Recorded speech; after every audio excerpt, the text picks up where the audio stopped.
just when I thought Warlocks couldn't get any stronger, they find a way to do so. I've been running this build that you're about to see in GMs, getting it all the way down to a 16-minute GM with the team I was running, and it absolutely slays. So before you skip through and go and look at the dim link, I implore you to look at this build and how you play it and some of the key elements, because there's a lot of things that you can swap out and change to cater to your play style, and I think this build is insane. It absolutely destroys endgame. So let's talk about my new Prismatic Warlock endgame build. So the core key components of the build are being able to suspend targets, especially champions, having high uptime on transcendence, and also having a lot of damage reduction when you are in your super, which allows you to freely walk around at GM level content. And I love this build so much because of the amount of transcendence, energy, and ability spam that you can do. And here's the thing, it's not even its full potential. I could run this fully on Strand and have an amazing setup with the exotic that I'm using, and it would be even better. So stay tuned for that build in the future. Let's jump into the subclass and see how it all comes together. So let's look at the subclass, because I'm sure you've seen a lot of builds that are pretty similar to this with the same aspect setup, but the thing that's different here is one fragment. So before we talk about that, let's just go through the aspects to kind of give ourselves a refresher. First of all, we have Devour. This is going to be great for giving us health back and our grenade energy back, which is going to be key in this build when we are using Storm Grenade, because it's going to be great for overload champions, and also if you want to run Vortex Grenade as well, you'll be able to do that too. We also have Helia, which is going to allow us to scorch targets quite a lot, and then also get our ignition after we hit them, which is going to be good for unstoppable champions. Now, you may be asking, why aren't we using Bleak Watcher with Feed the Void? Because this setup is really good in combination, and it doesn't require you having to use your grenade to create a stasis turret to slow things. Because of the fragments we're using, Storm Grenade is going to be able to take advantage of this. We have Arcane Needle because we need it with the exotic that we are using, which is the new one from this season. I'm not even going to bother trying to pronounce it.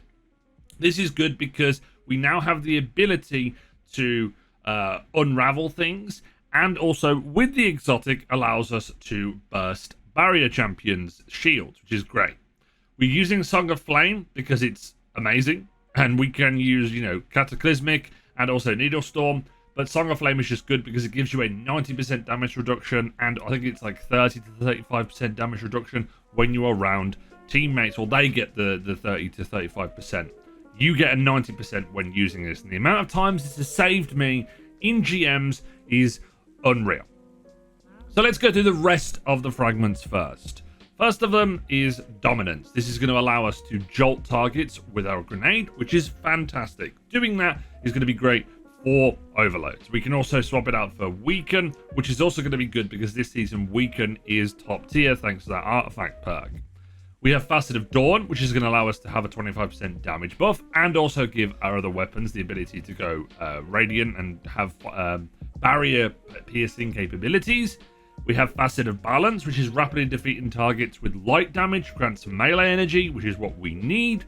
And then also rapidly defeating targets with darkness gives us our grenade back. We are heavily going into our melee here, so this is perfect. We also have Facet of Courage. When we have when the things have been inflicted with a darkness debuff, you do more damage to them. Now, in this specific instance, we'll only really be able to do it with Unraveling, so you could swap this out for something else, maybe Facet of Devotion, or you could go with Facet of Sacrifice. You could also go with Facet of Hope. This one's like kind of an optional one, but I just have it on here because we are going to be using Unravel. This is the key aspect, or fragment I should say, that we need, which is Facet of Grace. Defeating targets with kinetic weapons grants you bonus transcendent energy. Defeating targets with your super grants your nearby allies bonus transcendent energy. This is good when we are pairing it with the exotic on this build, and you don't even need to use it with the exotic pulse rifle I'm using. Anything kinetic is going to be good. Now, if you are using this for other things, in Endgame, then you might want to swap this out for Facet of Hope so you can get your Phoenix Dive back, or swap it out for something else, maybe even Facet of Purpose or Facet of Solitude. So here we have the Mataiodoxia. This is the brand new chess piece from the Final Shape, and the perk Stylostixis is going to be the thing that is going to pull all of this together. We have the ability with our Arcane Needles now to also break barrier champions, which is also quite nice. This works in like a singular thing when you do it, which is quite good. When you defeat suspended targets, you'll get more melee energy, but the main perk is targets damaged by Arcane Needle emit a suspending detonation when defeated, and landing multiple Arcane Needles on the same target immediately triggers a larger and more powerful detonation.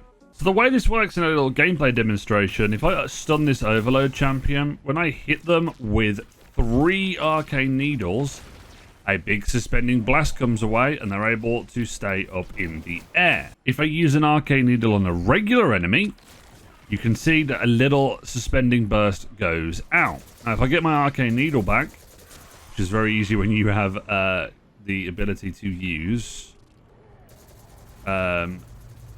Monte Carlo,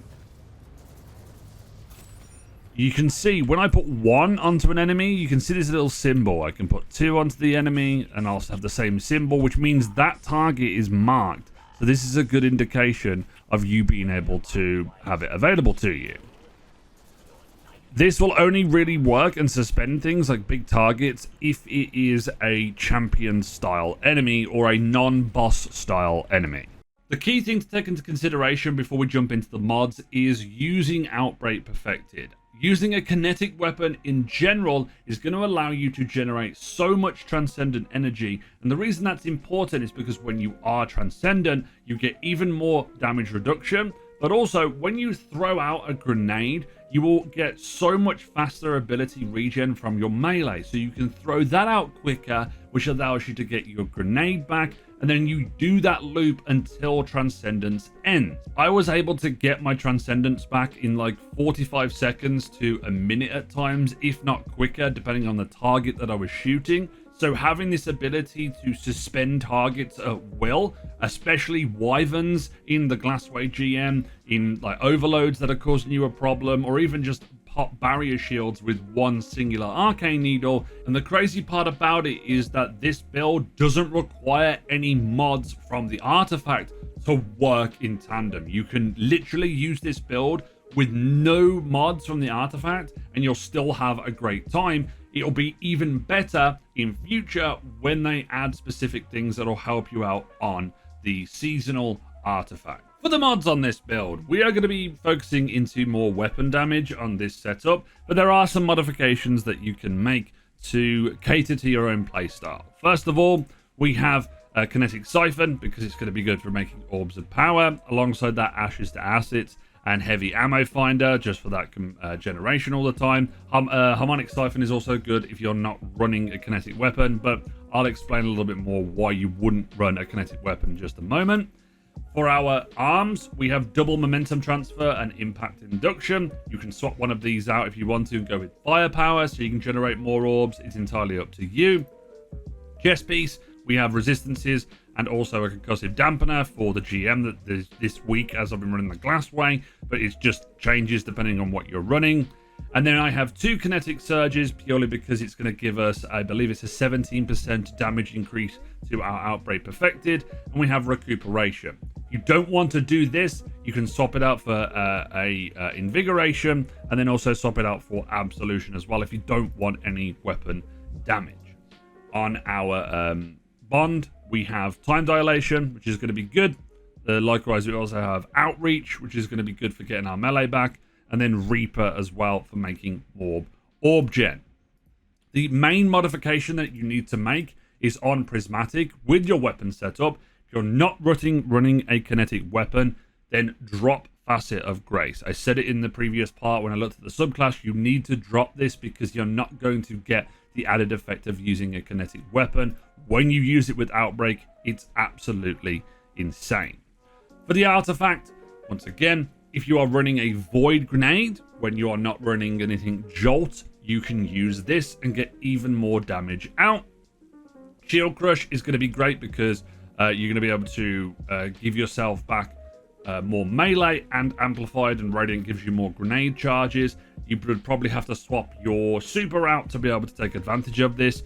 The 3 that we've already seen here, you can also run Threaded Blast. Elemental Siphon is also very good as well. But the key thing that brings the whole build kind of to a T is counter energy, because when you're in a fire team of 3, it means that you're going to get your abilities back so fast thanks to this specific perk. This is going to give you energy in your least charged ability, which is fantastic. If I was to compare this build to my previous Endgame Warlock build, I would actually say this is better.